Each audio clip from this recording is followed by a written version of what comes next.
दोस्तों नमस्कार, मैं हूं सुरेश और आप सभी लोग देख रहे हैं टेक्सटाइल एडवाइजर। दोस्तों आज हम आपके साथ में होलो स्पिंडल स्पिनिंग मेथड डिस्कस करेंगे। तो गाइज इसके पहले कि मैं डिस्कशन शुरू करूं, मैं आप सभी लोगों से रिक्वेस्ट करूंगा कि आप सभी लोग मेरे चैनल को सब्सक्राइब कर लीजिए, साथ साथ में साइड में लगा हुआ बेल आइकन का बटन दबा दीजिए, जिससे कि मेरे आने वाले अपकमिंग वीडियोज़ के नोटिफिकेशन आप तक पहुँचते रहेंगे। तो गाइज डिस्कशन शुरू करते हैं। जैसा मैंने आपको बताया, आज हम आपके साथ में डिस्कस करने जा रहे हैं होलो स्पिंडल स्पिनिंग मेथड। तो गाइस ये जो होलो स्पिंडल स्पिनिंग मेथड होता है, ये एक प्रकार होता है रैप स्पिनिंग प्रोसेस का। तो गाइस सबसे पहले मैं आपको बताता हूँ कि रैप स्पिनिंग क्या होती है। तो गाइस देखिए यहाँ पर, the wrap spinning is a process in which a drafted strand of parallel fibres is wrapped by either surface fibre protruding from the fibre strand or by a continuous filament or filaments. तो guys ये जो हमारी rap spinning process होती है, इसके अंदर हम एक स्टेपल फाइबर के ड्राफ्टेड स्ट्रैंड को एक दूसरे फाइबर से रैपिंग देते हैं। जो रैपिंग फाइबर होते हैं वो या तो आपके वो प्रोट्रूडिंग फाइबर होते हैं जो आपके फाइबर के ड्राफ्टेड स्ट्रैंड से बाहर निकले होते हैं, तो या तो उनसे रैपिंग होती है हमारे ड्राफ्टिंग स्ट्रैंड की, या फिर हम एक कंटिन्यूस फिलामेंट या बहुत सारे फिलामेंट यूज करते हैं, तो उनकी सहायता से हम अपने स्टेपल फाइबर के ड्राफ्टेड स्ट्रैंड को रैप करते हैं। मतलब जो हमारा फिलामेंट का धागा होता है, या फिलामेंट्स बहुत सारे होते हैं, कभी कभी मोनोफिलामेंट भी हो सकता है, कभी कभी मल्टी फिलामेंट भी हो सकता है, तो उसको हम अपने स्टेपल फाइबर के ड्राफ्टेड स्ट्रैंड के चारों तरफ रैप करते हैं। और गाइस इस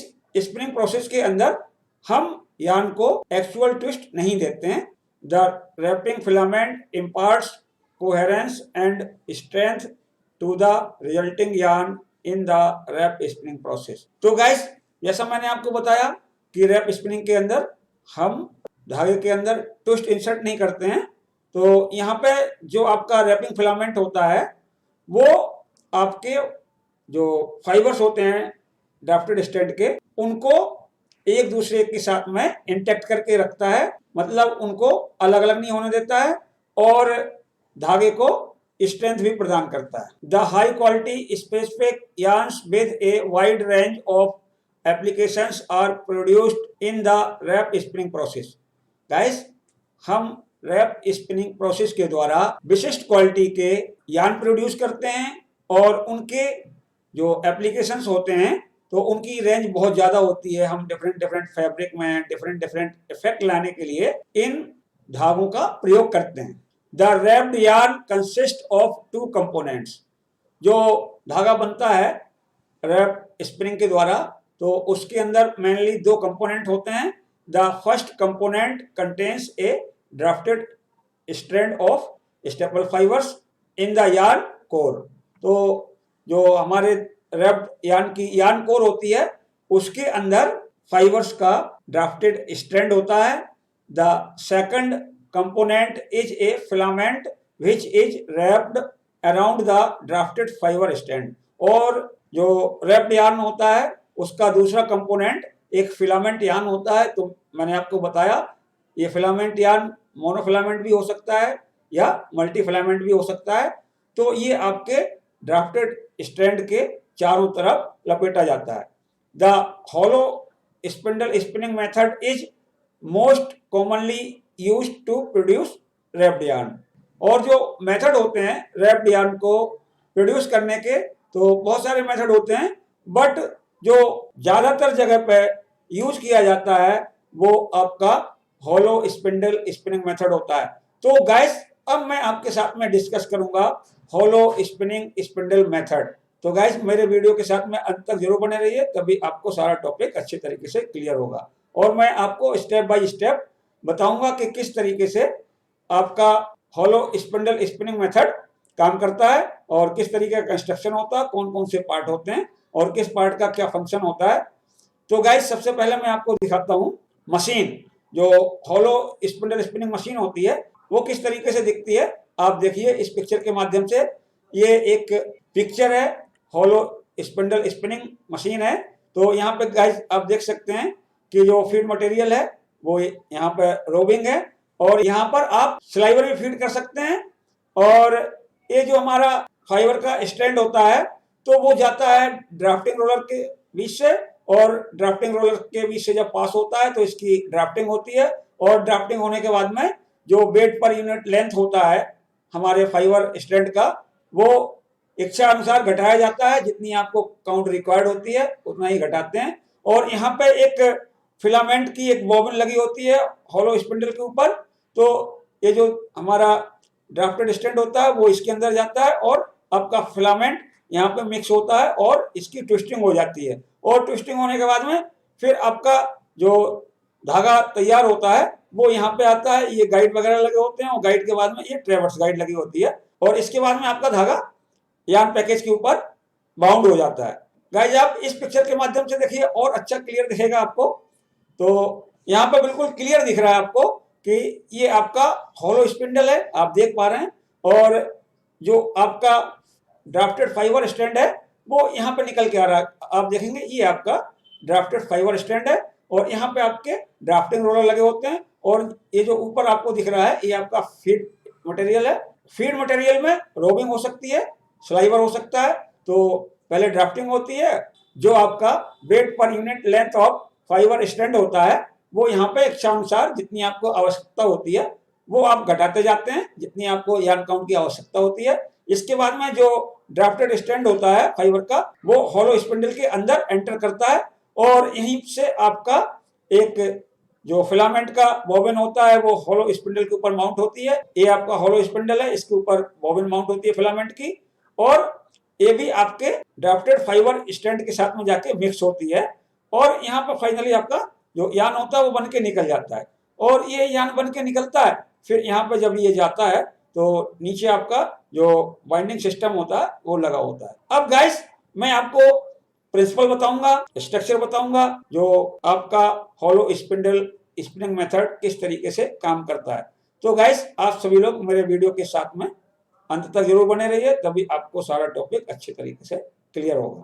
तो गाइस देखिए, hollow spindle spinning method, the complete mechanism of the hollow spindle spinning method can be divided into 4 sections. जो हमारा हॉलो स्पिंडल स्पिनिंग मेथड होता है उसको हम मेनली 4 सेक्शंस में डिवाइड कर सकते हैं। पहला सेक्शन है आपका रोलर ड्राफ्टिंग मैकेनिज्म, दूसरा सिस्टम होता है गाइस आपका हॉलो स्पिंडल, और तीसरा सिस्टम होता है आपका पेयर ऑफ डिलीवरी रोलर्स, और चौथा सिस्टम होता है आपका पैकेज बिल्डिंग मैकेनिज्म। तो गाइस सबसे पहले मैं आपके साथ में डिस्कस करूंगा रोलर ड्राफ्टिंग मैकेनिज्म। तो रोलर ड्राफ्टिंग मैकेनिज्म का स्ट्रक्चर क्या होता है और वो किस तरीके से वर्क करता है। The drafting roller mechanism consist of A series of rollers. Drafting mechanism के अंदर रोलर्स की सीरीज लगी होती है। These drafting rollers reduce the linear density or weight per unit length of the fiber strand getting processed। तो जो भी आप फाइबर का स्टैंड यूज कर रहे होते हो, जैसे कि रोबिंग हो गया या आपका स्लाइवर हो गया, तो उसकी ड्राफ्टिंग हम ड्राफ्टिंग रोलर मैकेनिज्म के द्वारा करते हैं। और यहाँ पे आपका जो लीनियर डेंसिटी होती है फाइबर स्ट्रैंड की वो इच्छा अनुसार कम की जाती है, उसकी लंबाई बढ़ जाती है।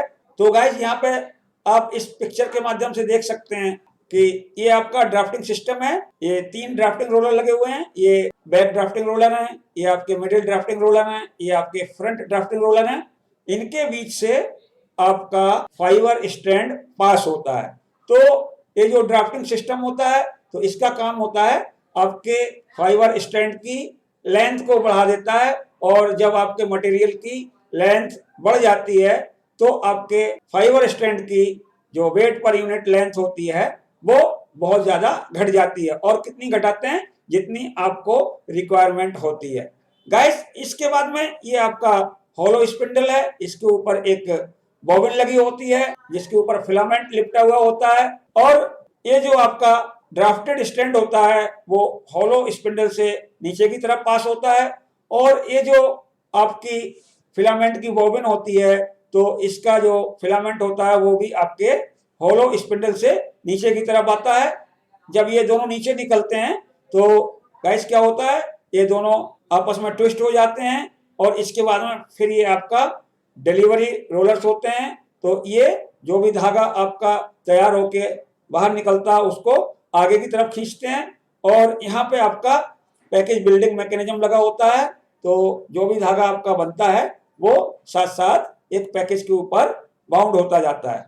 3 or 4 drafting assembly allows selection of either the clamping point और draft method with a draft range of 5 to 59। Guys drafting system के अंदर आपका 3 to 4 पेयर्स होते हैं रोलर के और यहाँ पे जो आपका ड्राफ्टिंग रेंज होता है वो 5 से लेके 59 तक होता है। Fibre length between 50 to 220 mm can be processed effectively. और इस ड्राफ्टिंग सिस्टम के द्वारा हम 50 mm से लेके 220 mm तक के स्टेपल फाइबर को प्रोसेस कर सकते हैं।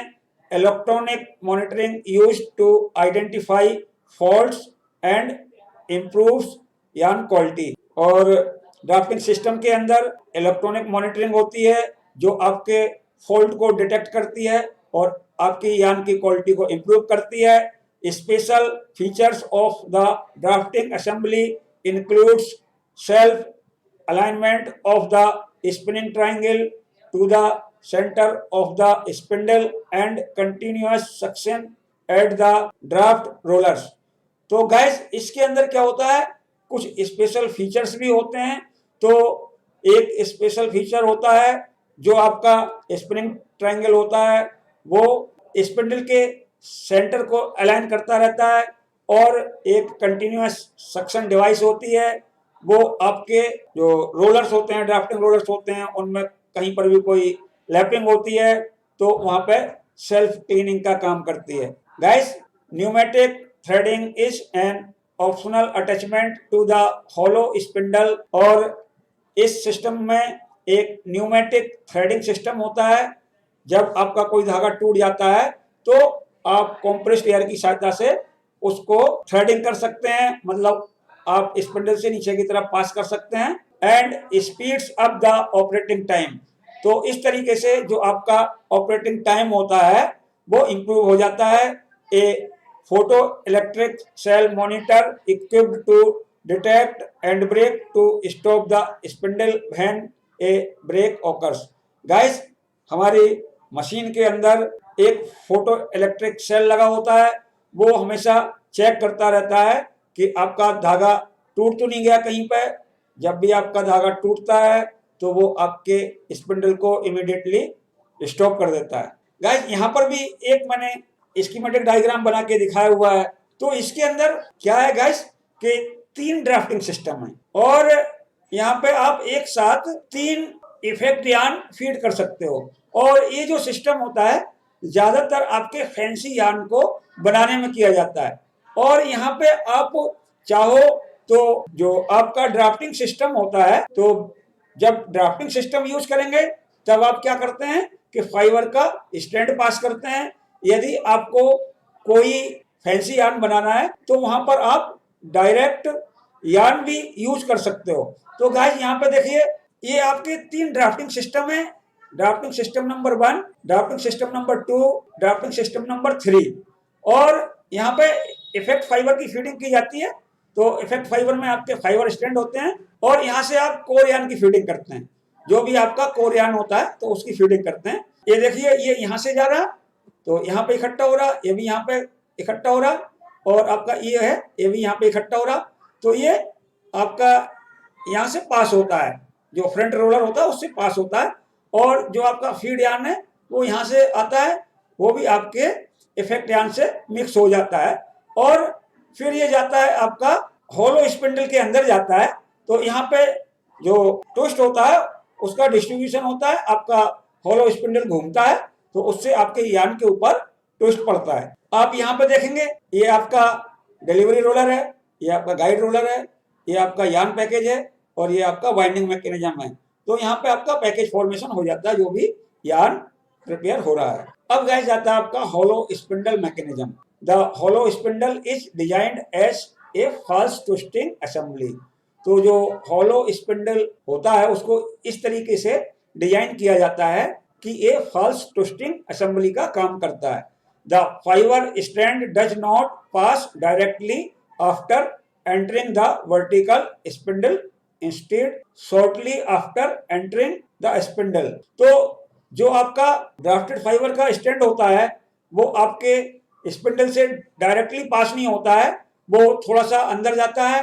तो इसके बाद में this stand is laid out again, तो इसके बाद में फिर ये आपका धागा बाहर की तरफ आता है and back around the spindle with a wrap of about 1/4 of the spindle. तो इसके बाद में फिर पीछे की तरफ आता है और 1/4 रैप आपके स्पिंडल के ऊपर लगता है। In this way as the spindle rotates, जैसे ही आपका स्पिंडल रोटेट करता है, the strand is provided with a twist between the drafting arrangement and the head of the hollow spindle. तो जैसे ही आपका स्पिंडल रोटेट करता है तो आपका जो ड्राफ्टिंग मैकेनिज्म होता है और आपका स्पिंडल का जो टॉप वाला पार्ट होता है, तो उस बीच में आपका ट्विस्ट पड़ता है वहां पे। These turns of twist are cancelled out again in the spindle head in accordance with the false twist principle. और ये जो थोड़ा सा ट्विस्ट आपके फाइबर स्ट्रैंड को इनिशियल में पड़ता है या इंसर्ट होता है, वो भी आपका फिर से अनट्विस्ट हो जाता है, मतलब कैंसल्ड हो जाता है। जब आपका फॉल्स ट्विस्टिंग होती है तो वो ट्विस्ट फिर से खत्म हो जाता है।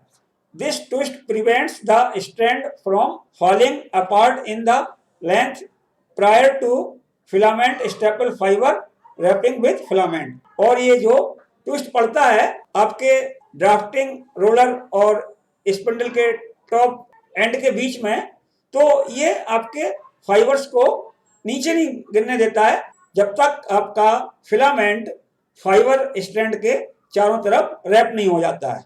A wrap spun yarn consist of a non twisted parallel bundle of staple fibres held together by helically wrapped filament. तो गाइस क्या होता है कि जो रैप स्पन यार्न होता है तो उसके अंदर अनट्विस्टेड पैरेलल फाइबर्स का स्ट्रैंड होता है और उसके चारों तरफ फिलामेंट की रैपिंग होती है। The portion of the filament in the yarn is about 2 to 5%। और अगर बाई वेट देखें तो जो आपका प्रोपोर्शन होता है या परसेंटेज होती है फिलामेंट की, वो 2 से लेके 5% तक होती है किसी भी रैप्ड यार्न के अंदर। Due to the helical wrapping of the filament and radial pressure, necessary cohesion between the individual staple fibers is improved। Guys जो हमारी फाइबर की रैपिंग होती है तो वो हेलिकल शेप में होती है और वहां पर रेडियल प्रेशर भी पड़ता है, तो इससे हमारे धागे के अंदर जो स्टेपल फाइबर्स होते हैं उनके अंदर जो रिक्वायर्ड कोहेशन फोर्स होता है वो इंप्रूव हो जाता है। This imparts desired strength to the yarn.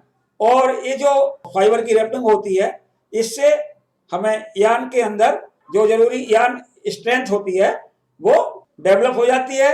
The number of wraps per unit length in a standard yarn is approximately the same as the amount of twist in a comparable ring spun yarn.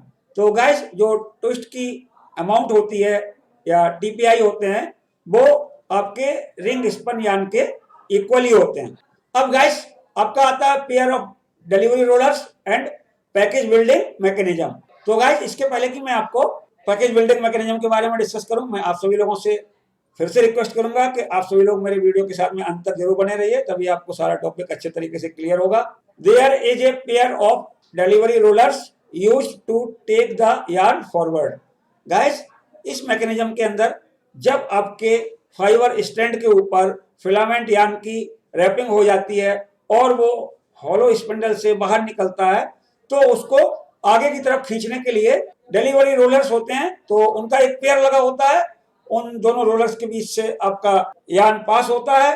तो ये जो delivery rollers होते हैं आपके धागे को आगे की तरफ खींचते हैं। The yarn received by delivery rollers is bound on the yarn package. और जो भी यार्न हमें प्राप्त होता है डिलीवरी रोलर से, उसको हम साथ साथ में एक यार्न पैकेज के ऊपर बाउंड करते हैं। Once the yarn leaves the hollow spindle and delivery rollers, जैसे ही आपका यार्न होलो स्पिंडल और डिलीवरी रोलर से आगे बढ़ता है, it passes through a traverse guide. तो इसके बाद में आपका यार्न ट्रेवर्स गाइड से पास होता है। This traverse guide distributes the yarn along with the package horizontally from one side to another side. और ये जो हमारी ट्रेवर्स गाइड होती है, ये आपके यार्न को डिस्ट्रीब्यूट करती है और वो हमारी जो पैकेज होती है उसके हॉरिजेंटल डायरेक्शन में यार्न का डिस्ट्रीब्यूशन होता है। और हमारा धागा पैकेज के एक साइड से दूसरी साइड की तरफ ट्रेवर्स करता है, फिर दूसरी साइड से पहली साइड की तरफ ट्रेवर्स करता है। When one layer is completed, the next layer gets started। और जब आपकी एक लेयर कंप्लीट हो जाती है तो इसके बाद में फिर दूसरी लेयर बनना प्रारंभ हो जाती है। The traverse guide is used as a connection between the hollow spindle and the bobbin where the yarn is stored। तो ये जो ट्रेवर्स गाइड होती है, ये होलो स्पिंडल और जो बॉबिन होती है, तो उसको जोड़ने का काम करती है जहां पे आपका यार्न स्टोर किया जाता है। तो गाइस यहाँ पे थोड़ी सी वर्किंग फिर से समझ सकते हैं आप। ये आपका ड्राफ्टिंग स्टैंड है और इसके ऊपर आपका क्रील लगा होता है। तो क्रील में या तो आपका स्लाइवर होगा या आपका रोबिंग बॉबिन होगी, और ये आगे पास होता है तो ड्राफ्टिंग जोन होती है या ड्राफ्टिंग मैकेनिज्म है, तो इसके बीच से पास होता है। यहाँ पर रोलर्स लगे होते हैं और ये जो रोलर्स होते हैं, तो जो सबसे बैक रोलर होता है उसकी स्पीड सबसे कम होती है, जो आपका मिडिल रोलर होता है उसकी स्पीड बैक रोलर से ज़्यादा होती है, और जो आपका फ्रंट रोलर होता है उसकी स्पीड आपके दोनों प्रीवियस रोलर से ज़्यादा होती है। और यहाँ पे जो मिडिल रोलर होता है तो यहाँ पे एप्रन भी लगाए जाते हैं, क्योंकि जो आपका फाइबर स्टैंड होता है उसके अंदर number of fibres in cross section area बहुत कम हो जाते हैं, इसलिए फाइबर स्टैंड की जो स्ट्रेंथ होती है वो घट जाती है, तो वहाँ पे टूटने की संभावना होती है फाइबर स्टैंड की। तो जो हमारे एप्रन होते हैं वो फाइबर स्टैंड को सपोर्ट करते हैं, और इसके बाद में फिर आपका जो फाइबर स्टैंड होता है वो आपके फ्रंट रोलर से बाहर निकलता है, और बाहर निकलने के बाद में फिर ये एंटर कर जाता है आपके होलो स्पिंडल से, और होलो स्पिंडल के ऊपर एक बॉबिन भी माउंट होती है, फिलामेंट यार्न लगा होता है इस बॉबिन के अंदर, तो ये भी आपके ऊपर से जाता है जो आपका होलो स्पिंडल है। और जब ये नीचे निकलता है तो गाइस आपके फाइबर स्टैंड के ऊपर जो फिलामेंट होता है उसकी रैपिंग हो जाती है, और यहाँ पे ये जो डिलीवरी रोलर्स हैं तो यहाँ पे आपका जो धागा प्रिपेयर हो रहा है, रैपिंग होकर बाहर निकल रहा है, उसको आगे की तरफ लाने का काम करता है, और यहाँ पे ये पैकेज बिल्डिंग मैकेनिज्म होता है। तो गाइस देख के बताइए मेरा वीडियो कैसा लगा। यदि आपको मेरा वीडियो अच्छा लगे तो आप लाइक का बटन दबाएं, दोस्तों में शेयर करें। और गाइस यदि आपने अभी तक मेरे चैनल को सब्सक्राइब नहीं किया है तो कृपया मेरे चैनल को सब्सक्राइब कर लीजिए, साथ साथ में साइड में लगा हुआ बेल आइकन का बटन दबा दीजिए, जिससे कि मेरे आने वाले अपकमिंग वीडियोज़ के नोटिफिकेशन आप तक पहुँचते रहें। धन्यवाद।